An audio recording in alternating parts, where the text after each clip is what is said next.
What's up, Foxy people? Welcome back to my channel. Today we are talking about the best thing in the entire world, Disney!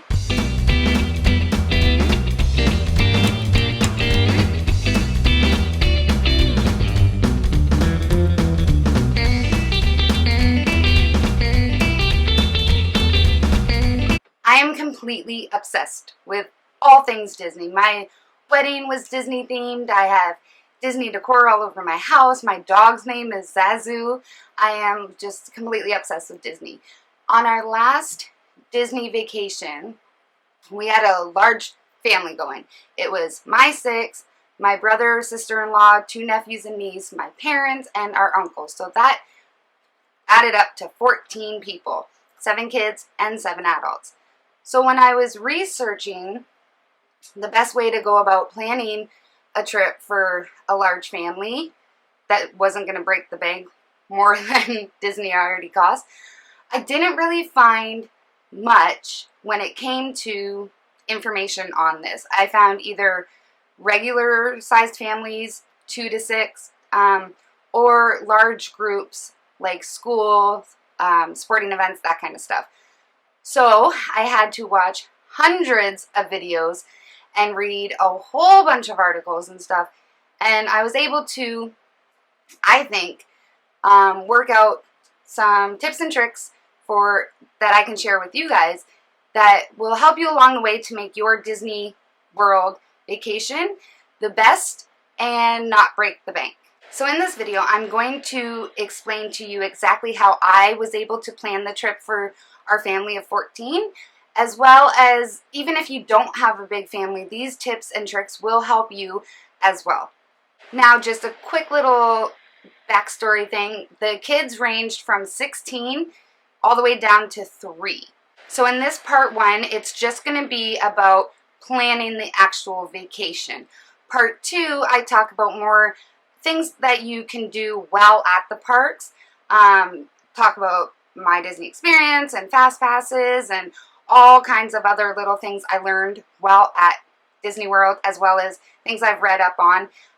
Again, hoping that you only have to watch this one video and not watch hours and hours and hours worth of footage like I did. 2 disclaimers I do want to put out before I actually start.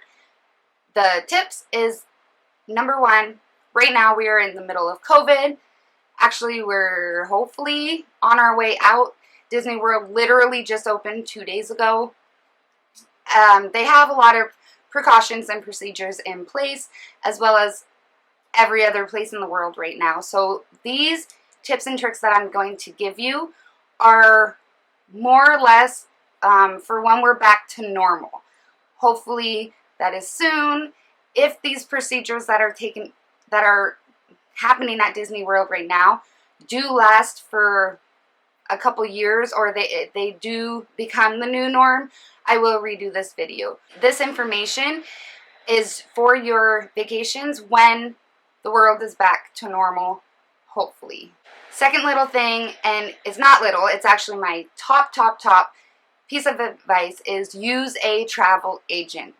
Even not for like just Disney vacations.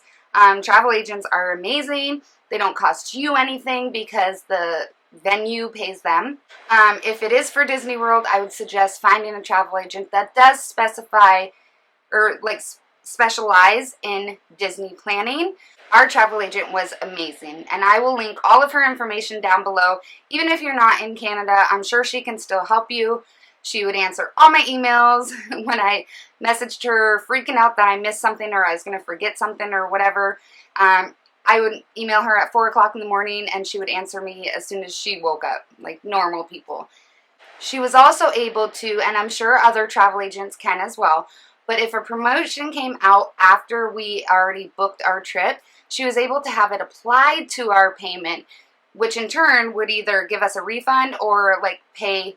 Since we did payments, it actually took care of the rest of the payments at one point.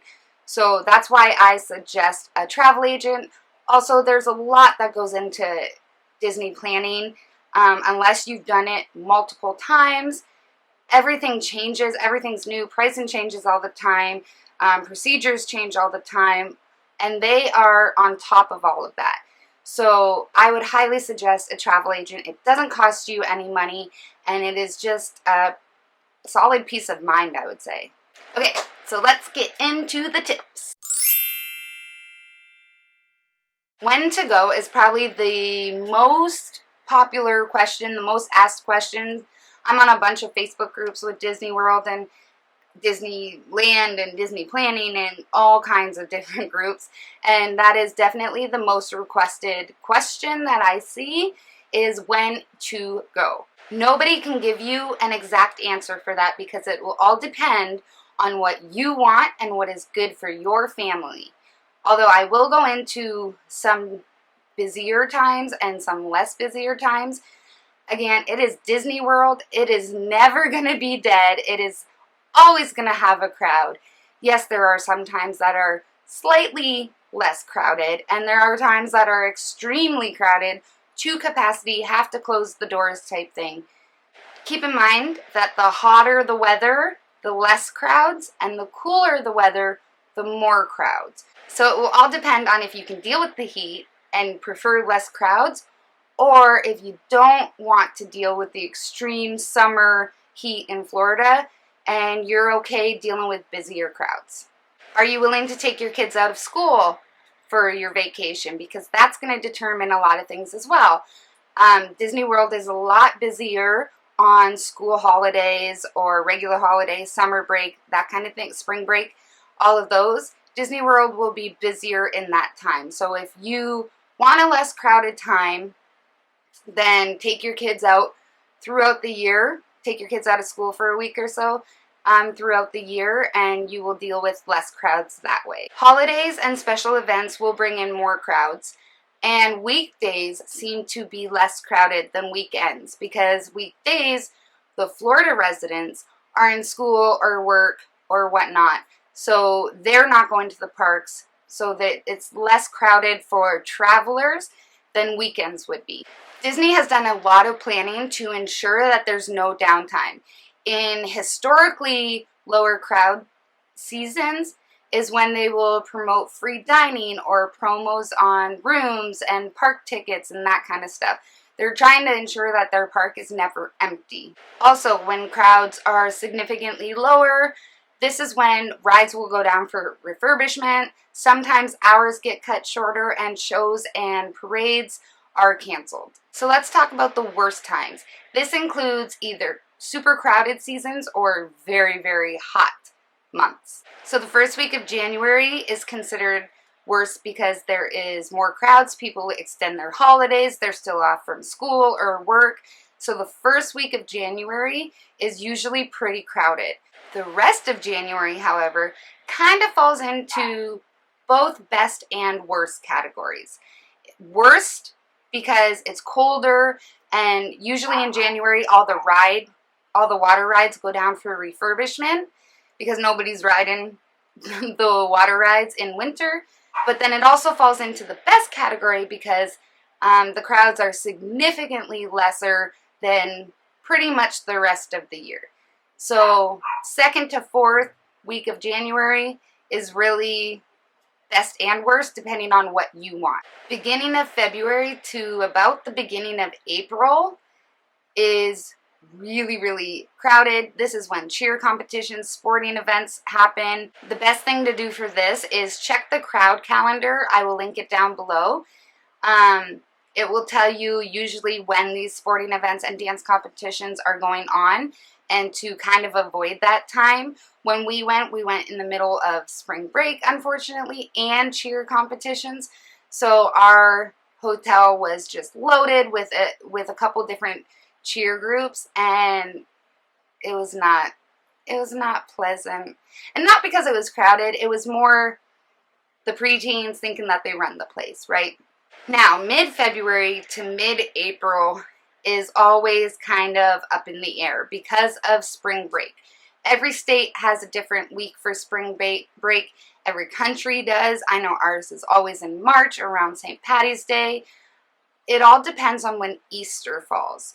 So a general rule of thumb is that if Easter is earlier in the month, then the spring break timeline is shorter and more crowded. If Easter is later in the month, then the spring break timeline is more spread out, so it's longer, which in turn means less crowds usually because each state is having a different time, if that makes sense.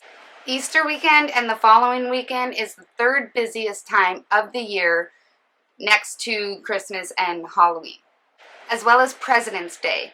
This is higher crowds, higher resort prices, and higher airfare usually, but the weather's usually perfect. Now we get to summer, June, July, August. This is extremely hot and busy because everybody's out of school. They have nothing else to do. Let's go on a summer vacation. So if you are going to go in the middle of summer, go first thing in the morning and do as much as you can. And then after lunch, go take a break at the hotel, go in the pool, cool off, have a nap, and then go back to the parks later in the afternoon, early evening to enjoy the show. And once the weather kind of dies down a little bit, the humidity and stuff, from 11 till 4 is actually the hottest and the most crowded of all of the parks. The first or second week of November, New Jersey schools have a teacher convention down in Florida, and some parents and teachers will take the whole week off to enjoy it while they're down there, especially if it lines up with Veterans Day. The week of Thanksgiving, again, any holidays, but the Christmas parade, the ABC Christmas parade, is also filmed at Disney World right after Thanksgiving. In early December, there's a lot of dance competitions and cheer competitions again, as well as the Pop Warner Super Bowl. That is ESPN World of Sports is right next to Disney World, so that brings in a lot of crowds and a lot of dance competitions and kids. So value resorts will be crowded with kids. There's 64 teams and about 400 kids that take up all the value resorts and of course go to the parks while they're there. So the crowds at night are just unbearable to maneuver through. Lastly, the week of Christmas till New Year's is the most crowded and the most expensive.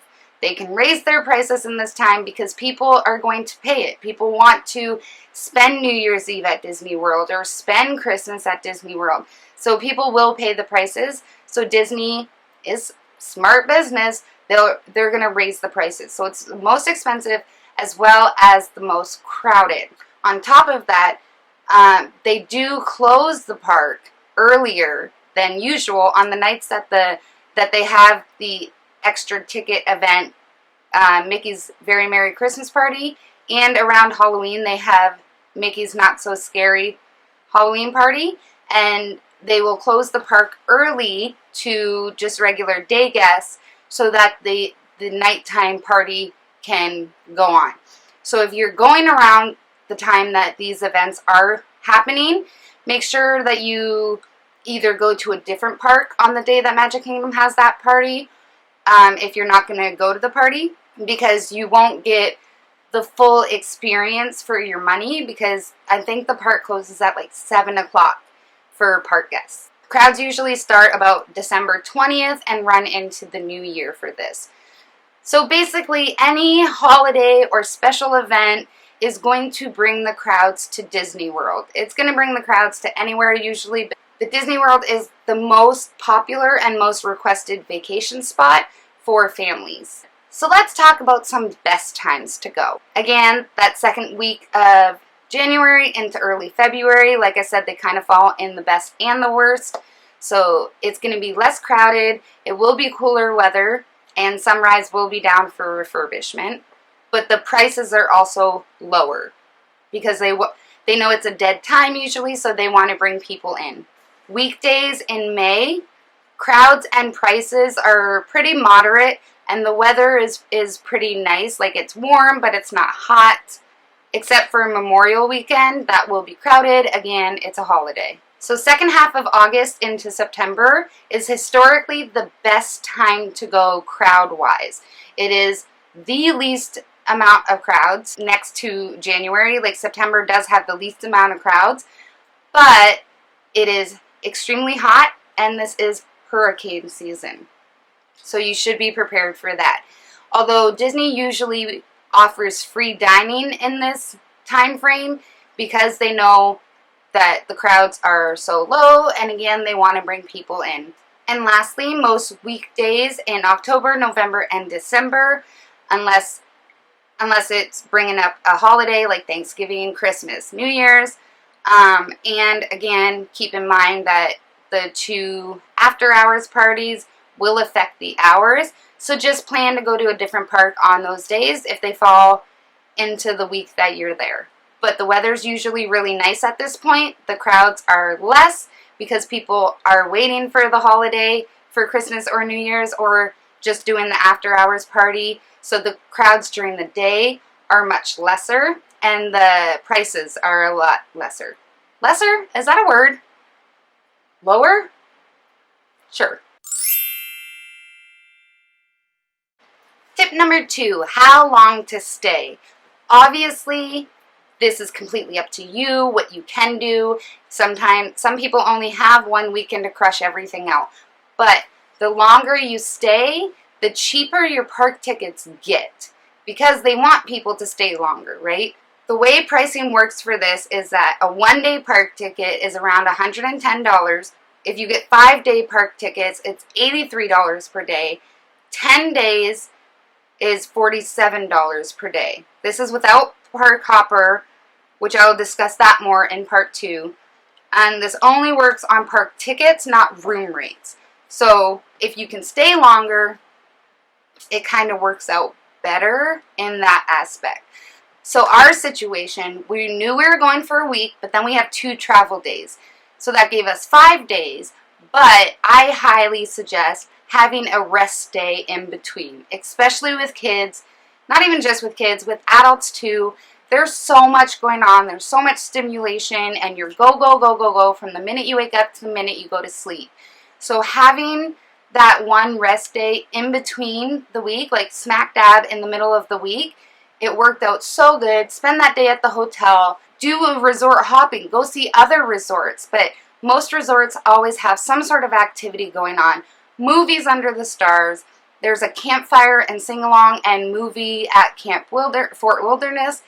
And you, as long as you're staying at a resort, you can visit any resort and partake in any of their activities, as long as it's not classified as resort guests only, and as long, like, if you don't have to, sometimes you have to pay, but most of them are free.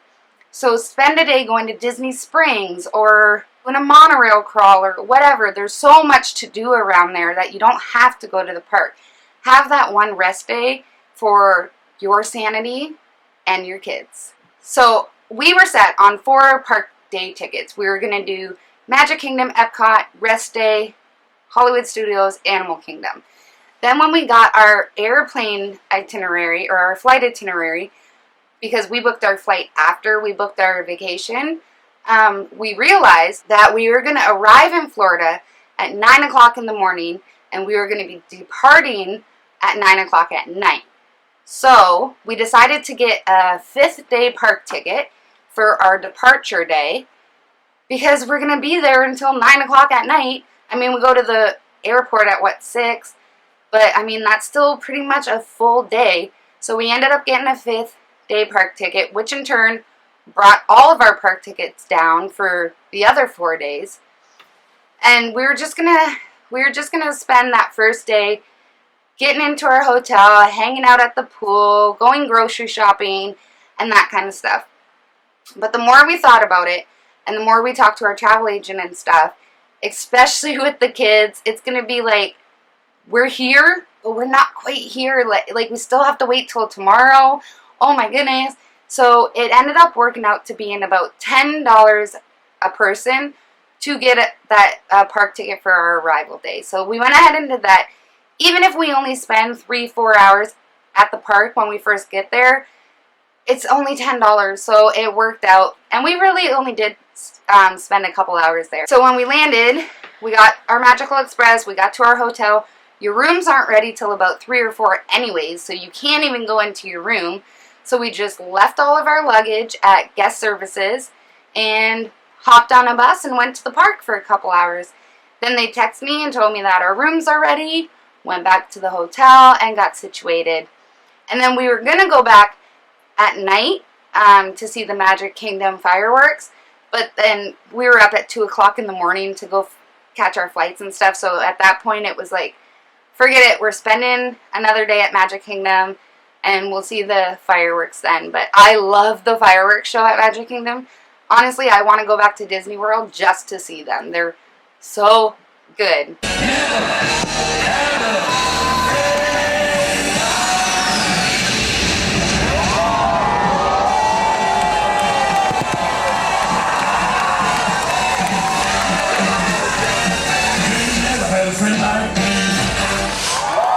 Hey guys, Editing Mandy here.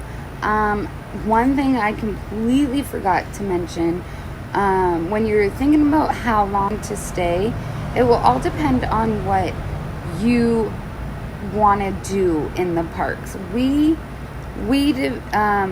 devoted one full day to each park, and then that way if we were done early we could just go back to the resort, or like go to the resort during the day for a nap and that kind of stuff. But Animal Kingdom, Hollywood Studios, and even Epcot, you could do pretty much everything in one day if you're like just worrying about the rides or something like that.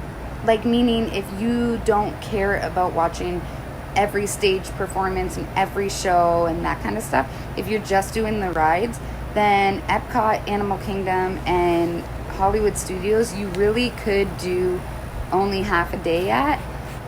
Like, you could finish everything within half a day as long as you have the proper fast passes and the wait times aren't too long. Magic Kingdom has so much to do. I think it has something like 25 rides in that one park. So Magic Kingdom's definitely a full day. Again, it is all your preference, and it all depends on what you are going to want to do when you determine and think about how long to stay and what parks to go on what days.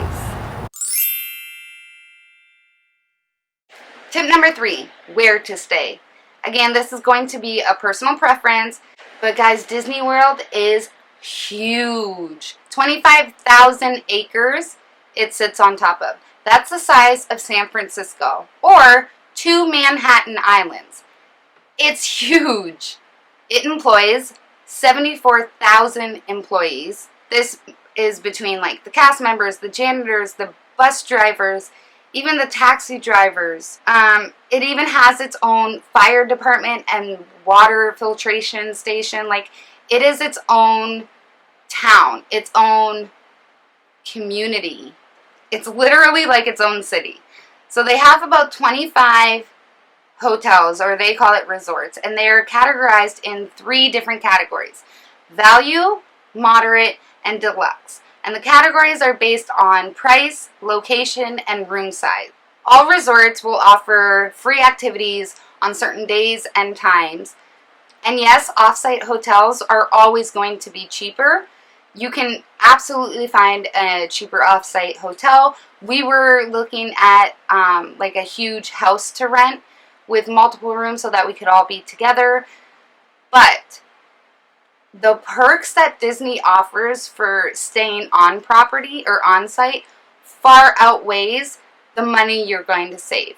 You get free transportation to and from the airport, free transportation to and from any parks, Disney Springs, water parks, ESPN World of Sports. You get to book your fast passes, 3 fast passes, 60 days in advance, whereas most people can only book 1 at a time for 30 days out. You're allowed extra magic hours, which is each park opens an hour before the public on certain days, and that is for only resort guests. You have more Disney-fied atmosphere at your hotel, and you can charge all of your stuff to your magic bands instead of worrying about carrying around a wallet or money or anything like that. Everybody has a magic band, and all of this information I go more into detail in part 2. I'll link it down below and up here. But your magic band, you can link to a credit card, so at the parks you don't have to worry about bringing a wallet or money or credit cards or anything like that.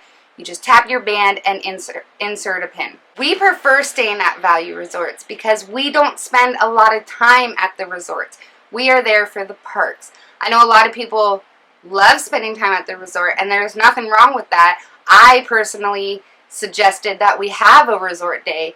I'll talk about that in a couple minutes, but I like that all the resorts, no matter what, do have some things to do at the resort, some amenities, playgrounds, pools, that kind of stuff. But I didn't feel the need to spend over $100 a night for a room that we're literally just sleeping in. So the way our family worked out, it's our family of 6, my brother's family of 5, my 2 parents, and my 1 uncle. So most rooms can't accommodate my family of 6 and my brother's family of 5. We could have got suites for my brother's family, but the way that we did it, we actually got 4 rooms altogether, and we kind of just split up the boys. So me and my husband was in one room with our 2 girls, and then our 2 boys stayed with my uncle in a separate room, and then my brother, sister-in-law, and the 2 younger kids stayed in one room when my older nephew stayed with the boys in my uncle's room. And then my parents had their room, 2 beds, so there's an extra bed if we ever needed it, if somebody needed to be split up or whatever the case is. This actually worked out to be better for our budget, and the boys loved it. They thought they were so cool because they had a room with all the boys and all that stuff. So I mean, it worked out perfectly for our family, and it would be a good idea to look into that. See if it would be better for your budget to kind of split up 2 value room resorts rather than getting a suite or a villa or 2 deluxe rooms. You know what I mean? So let's talk about value resorts. Value resorts are on the lower end of the spectrum. They are the cheapest. You're going to have the smallest rooms, and they're going to be further than the parks. Mind you, we always stay at a value resort, and I didn't notice a big deal with the transportation. Maybe 20 minutes max, 25 minutes. Honestly, it only felt like 5 to 10 minutes though. So, I don't know. I have heard other people complain about the transportation, but I've never had an issue. So these usually range from about $108 a night to about $320 depending on the time of the year. They're more family and kid friendly, and this is why a lot of the cheer competitions stay there as well. And these resorts are going to be more Disney-fied, like I said. All of them are themed either to sports, movies. There's like gigantic statues of Donald and his nephews, Lightning McQueen, Pongo, all that stuff. So they're more Disney-fied and kid-friendly. They all have playgrounds and arcades for the times that you're not at the parks, and 2 pools, one larger one and one smaller one. Now they only have a quick service food court. They don't have any sit-down dining restaurants, and they are motel styled, meaning that their entrance is on the outside. You don't go into a lobby and then go up to your room. All of the room entrances are from the outdoors. Now with them being smaller, they are more condensed, which means, in my eyes, it's a pro because it's less walking. Some of the deluxe resorts, it can take anywhere from 20 to 35 minutes to walk from your room to the front lobby. So like I said, they're farther from the park, so it is going to be a longer bus transportation, although Pop Century and Art of Animation are on the Skyliner route, so you can ride that new form of transportation, and it might be a lot quicker than the buses. So value resorts are All-Star Music, All-Star Movies, All-Star Sports, Pop Century, and Art of Animation. Art of Animation is still considered a value resort in the sense of the location and the room sizes, although the pricing is a little bit higher with Art of Animation than the value resorts. Not as much as moderate, but kind of in the middle, because they have a lot of suites and like family suites and can sleep up to 5 or 6 people, whereas most of the other resorts, even like value, moderate, and deluxe, most of them can only sleep up to 4, sometimes 5. But Art of Animation is newer, and it has more, like it has larger common areas, and all that kind of stuff. So it is considered a little bit higher than value, but less than moderate. Alright, let's talk about moderate resorts. So these are in the middle between value and deluxe. Again, on price scale, size, and location. Most can accommodate up to 5 with room for a playpen or a cot, but still only 2 beds that sleep 4. These can range anywhere from $230 a night to $650, depending on peak times. They have a table service as well as a quick service restaurant, so you do have that sit-down option. And they usually offer more amenities like lounge entertainment, catch and release fishing, boat rentals, although they probably cost an extra fee. So these are more spread out, so it is more walking, and some are motel style and some are hotel style. Moderate resorts usually have multiple pools.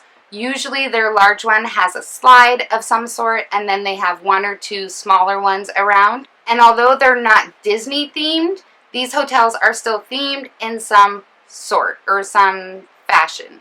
So they're not going to be all colorful with characters all over the place, but they do still stick to a certain theme. So the hotels in the moderate category are Disney's Caribbean Beach Resort, which is beach themed, Disney's Coronado Springs, which is Mexican, Spain, Southwest themed, Disney's Port Orleans French Quarter, which is New Orleans themed, Disney's Port Orleans Riverside, which is Old West plantations and bayous themed, and then you also have the cabins at Fort Wilderness that fall into the moderate category when it comes to pricing.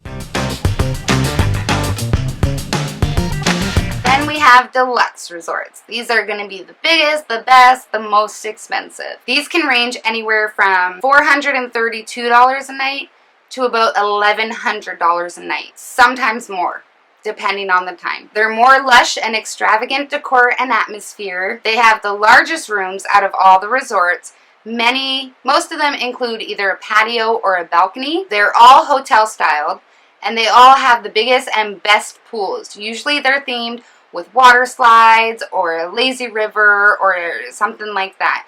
A lot of people try and resort hop just to use their other pools, and you can't. You can only use their pools if you are staying at that resort. They will have more amenities, on-site gyms, spas, child care centers, valet parking, lobby entertainment, and Animal Kingdom Lodge actually has animals that roam around on their savannah, and you can have a room that faces right to it, so you can wake up, drink your coffee, staring at a giraffe. Of course, those are going to cost more than regular rooms, but at least the option's there. They're going to have multiple table service and quick service restaurants, usually 1 upscale restaurant and 1 character dining restaurant. These are the only resorts that you will have a character dining option. It won't happen at moderate and value, only the deluxe resorts. They're all on the monorail line. Most of them are on the Skyliner, and even some of them you can get to by boat or even walking. So you don't have to worry about the Disney buses. So deluxe resorts include Grand Floridian, Contemporary, Boardwalk Inn, Polynesian, Animal Kingdom Lodge, Wilderness Lodge, Yacht Club, Beach Club, Saratoga Springs. Now they also offer deluxe villas. These can range anywhere from $500 to $1,000 a night or more. So these include all the services and perks of a deluxe resort, but many of them have units of larger sizes that have up to 2-3 bedrooms and usually include a kitchen. Now you can rent DVC points to make these cheaper if you want to go with a deluxe or a deluxe villa. I'll link a video down below of what DVC is and how and when you can use it. So deluxe villas are Jumbo House at Animal Kingdom Lodge, Kidani Village at Animal Kingdom Lodge, Boardwalk Villas, Polynesian Villas and Bungalows, Bay Lake Tower at Contemporary, Old Key West, Villas at Grand Floridian, Villas and Cabins at Wilderness Lodge, Beach Club Villas, Boulder Ridge Villas at Wilderness Lodge, and the Riviera Resort, which is brand new. So lastly, in the category of where to stay, there is the campsites at Fort Wilderness. So if you don't want to stay in a hotel or a resort of any sort, you can bring your own tent or trailer and stay at the campsite. So there are 4 types of sites, from least to most expensive. Prices vary by the season. So there's the tent or pop-up campsite, which is $60 to $140 a night. This is room for a pop-up camper or a camper van type vehicle and up to 2 tents. There's the full hookup campsite, which is $90 to $175. And this is room for an RV plus a tent. There's the preferred campsite, which is $100 to $190 a night. And this is a room for RV plus a small tent, and it's close to the marina. Or the premium campsite, which is $105 to $200 a night. And this is room for a large style RV. Check out my blog down below. I'll link it down below, but I have links to all the different hotels that I've talked about. Everything I've talked about in this video is going to be on that blog. So if you're interested in a specific hotel, resort, campsite, then you can just click on that link and it will bring you directly to that web page, and it will give you all the pricing. It will give you pricing on specific days that you're looking at, as well as more details on each resort. Okay, so how are you going to get there? There's only 2 ways that you can get there: flying or driving. Again, your own preference. I live in Canada. It would have been a very long drive, and with 14 of us, it was not going to be a fun drive. So we opted for flying, of course. But if you live closer or you have the time that you can drive down there, then maybe it would be cool to drive down and see all the different sites along the way. So I can't give you accurate pricing on flights because the prices change almost daily. Ours was around $400 when we first booked our vacation. And I just kept watching it, and we got it down to about $283, which seemed to be the cheapest. So then once that, I just booked the flights then. The only tip I can really give to you when it comes to flights is to track your flights with Google Flights. I just went on Google and I searched up what airline I wanted to fly on and which dates I was flying on, and I was able to track my flights. So I would get an email notification anytime the prices went up or the prices went down. And if the prices went up, they would say, you know, we think the prices are going to go back down, so hold off a minute. Or if they were down really low, they would say, I think this is the cheapest you're going to find it. Go ahead and book your flights now. Now, if you are flying in, you're going to have to rely on Disney transportation unless you plan on renting a car. You do have complimentary transportation, whether it's Magical Express or the Disney buses or monorail, Skyliner to the parks, that kind of thing. But you are kind of limited as to what you can do because you don't have a car. You'll either have to take a taxi or a Lyft if you want to go anywhere off of Disney property. And one other small little downfall when it comes to flying is that you can only pack so much. I have a video of how I pack for our family of 6, and I will link it down below as well as up here. I've kind of learned with this last trip, I learned some tricks to pack as much as I feel like I need to pack. I'm sometimes an overpacker, but still stay under the weight limit, as well as not have to pay for 10 different checked bags. So the other option you have is driving. A pro to driving is that you have the freedom to go wherever you want, whenever you want. You're not relying on Disney transportation. You can go to Universal, you can go to SeaWorld, you can go anywhere else with your own car. Another pro is that you can bring more with you. If you're an overpacker like me, you don't have to worry about keeping it under a certain weight or keeping it in so many bags. You can bring as much as you want with you, and even better, you can bring as many souvenirs as you want back. Now, a con for this is that you have to pay for parking at your resort. You don't have to pay for parking at the parks if you are staying on site, but you do have to pay for parking at your resort. This is a new thing. I don't even know why they did it. It's kind of stupid in my opinion, but it is what it is. So if you're park hopping, you're all set because you don't have to pay for parking at the parks. You just have to pay for parking at your resort. So a value resort is $13 a night, moderate resort is $19 a night, and a deluxe resort is $24 a night. And these prices are depending on when this video is filmed, which currently it is July 12th, 2020. So prices may change depending on when you're watching it. Now, if you chose to stay off-site, you do have to pay for parking at the park. However, you only pay once a day. So if you're park hopping, you don't have to pay at each park. You only pay once a day, and then you get a little ticket. So at your next park, you get to say, I already paid, that kind of stuff. Now, if you're going to Magic Kingdom, you can't actually park at the park where you can with the other 3 parks. You have to park at the Ticket and Transportation Center, the TTC, and then take either a monorail or a boat over to Magic Kingdom. This can really, really add some time onto your travel of the day, especially if you're trying to get to an early morning reservation or when you're trying to leave at night. The lines have been said to be over an hour long to get onto the monorail, especially with super busy times, so just keep that in mind. Maybe go park at Epcot and take a Disney bus over to Magic Kingdom or something like that. I don't know. So pricing is $22 per day or $45 for preferred parking, which is closer to the entrance, or $27 for oversized vehicles and RVs. Alright, and the last tip I have when planning your vacation, again, remember this is everything to do before you even leave. This is planning your vacation. You gotta figure out what you're gonna eat.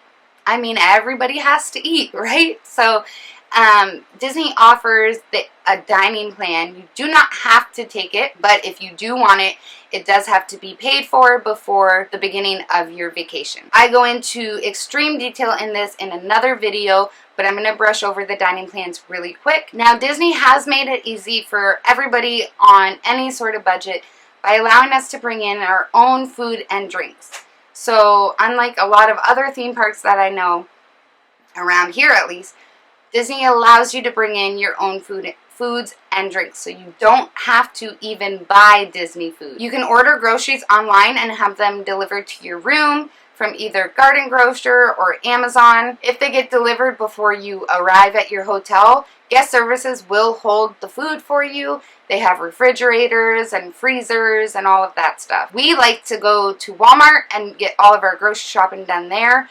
And then we will eat our breakfast in the hotel before we even leave in the morning, whether it's cereal, toast, whatever. We'll pack a lunch, bring a cooler, and pack sandwiches for lunch, and then pack a bag full of snacks. And then we will buy dinner from a quick service at night. But that's really the only time we spend money on Disney food. So by doing it the way that we did, buying our own groceries, eating at the resort, bringing lunch and snacks, and only buying quick service dinners, we actually only paid about $2,000 for food amongst the 14 of us, whereas the dining plan would have cost us over $6,000 for the week for the 14 of us. So we saved a ton of money doing it that way. Not just that, I'm not downplaying the dining plan. It has worked great for a lot of people. We personally we weren't too worried about the food. We were going to eat when we wanted to eat, and maybe we don't want to sit down and have a full meal at a certain time. Maybe we only want a quick burger or a quick salad or a quick sandwich, right? We had 7 kids with us. Who knows what's going to be going on with them? We didn't want to have to rely on dining reservations and using up all the credits and that kind of stuff. Plus, Disney World portions are pretty big. So the kids, the younger kids, were able to like share one meal type thing. A lot of people do go to Disney for the food. We were more interested in just enjoying the time together. It was most likely going to be a once-in-a-lifetime experience for all 14 of us to go together. We've been talking about it for years. So we weren't worried about food. We were just worried about enjoying the experience, enjoying our time there, and eating what we want when we want kind of thing. Now, if you are bringing in your own food and drinks, just keep in mind that the fridges are really small in the room, so there's not much room for refrigerated items. As well, there's not any microwave or toaster in the room, depending on what room you get. However, there is microwaves and toasters and coffee makers and all that stuff that you can use in the common area if you so desire. Okay, so the Disney dining plan, there is 4 different options.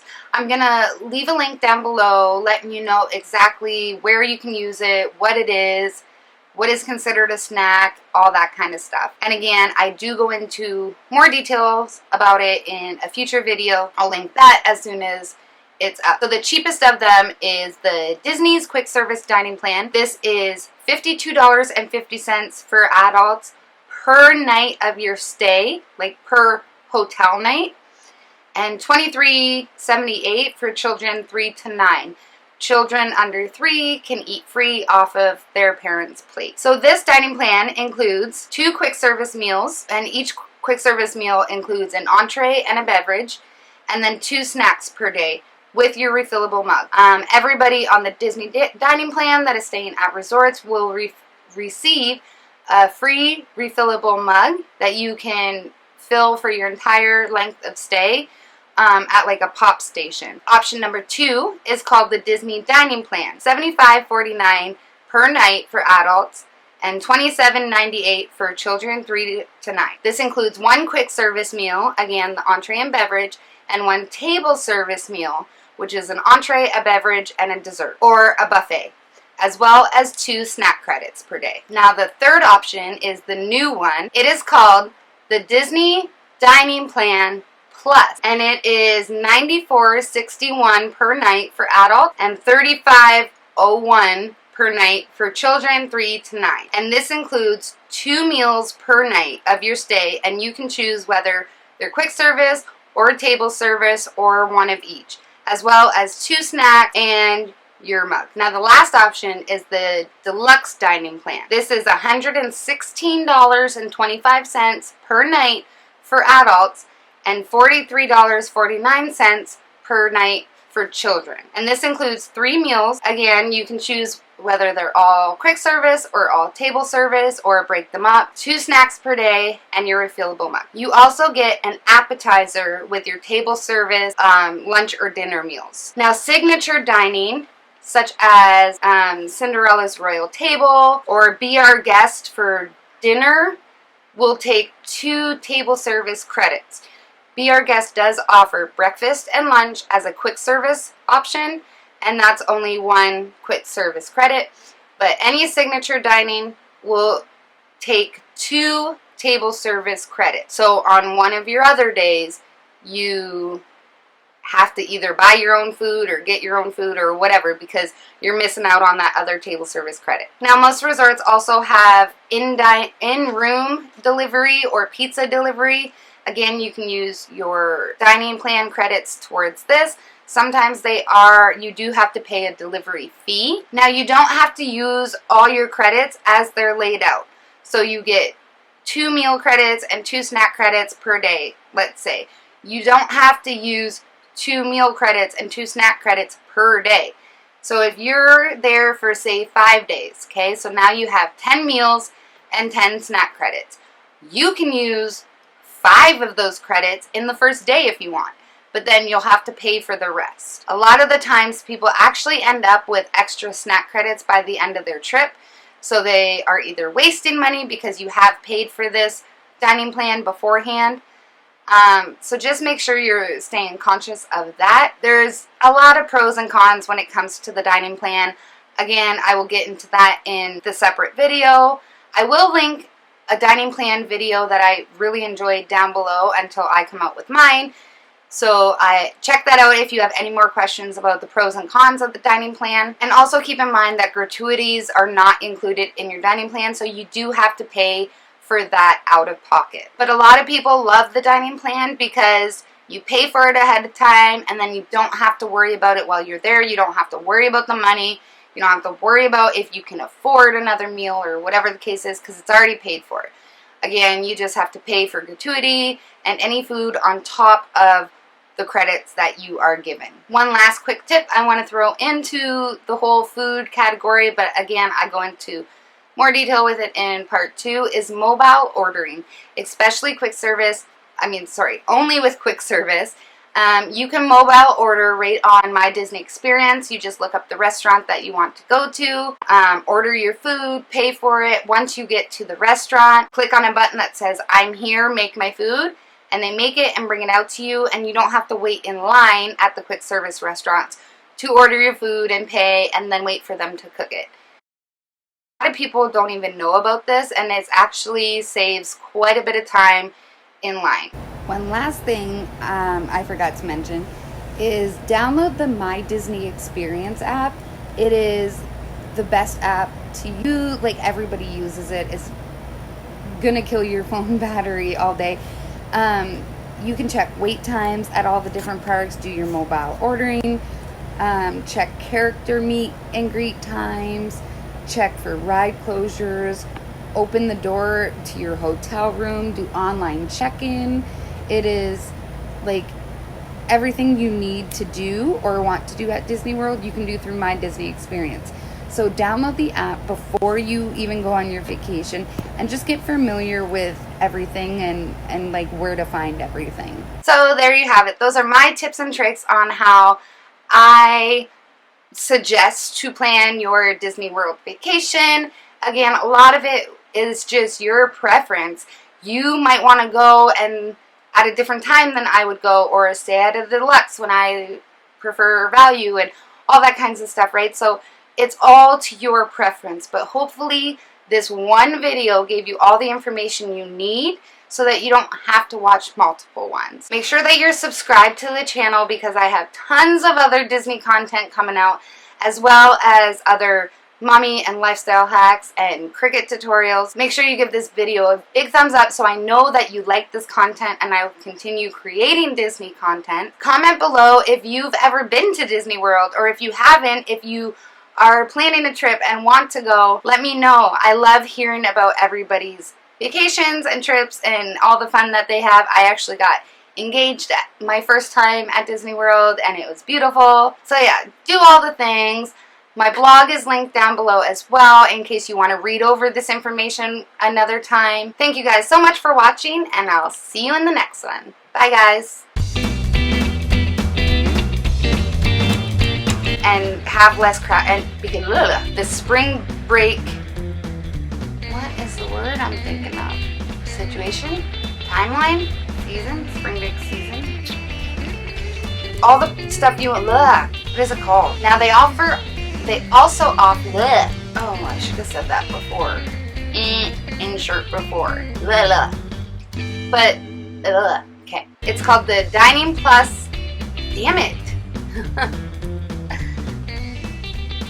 I think that's all. I think that's it.